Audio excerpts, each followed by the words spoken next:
முக்கியமான என் அன்பு சகோதர சகோதரிகளே, 2 தீமோத்தேயு 2ஆம் அதிகாரம் 1 பாருங்க. என் குமாரனே, நீ கிறிஸ்து இயேசுவில் உள்ள கிருபையில் பலப்படு. பார்த்தீர்களா? இந்த உலகத்தில் நீங்களும் நானும் வாழும் வரையிலும் நமக்கு ஒரு பலன் அவசியம்.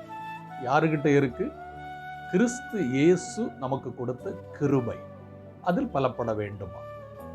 அது மட்டும் இல்லை, நீங்களும் நானும் கிறிஸ்து இயேசுவிற்குள் தேவ பக்தியாய் வாழும் பொழுது துன்பங்கள் வரும் என்று 2 தீமோத்தேயு 3:12 எழுதியிருக்கிறது.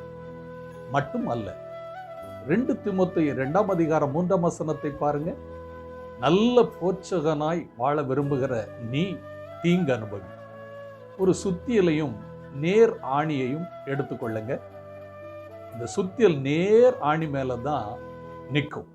ஏன்னா நேராக இருக்கிற ஆணி தான் பலம் தரும். அதனால அதை அடித்து உள்ளே தள்ளுவார்கள். கோணலும் மாணலுமான ஆணியை வைத்து என்ன பிரயோஜனம்? பிரயோஜனமே கிடையாது.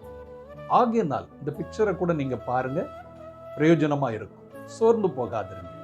God plus.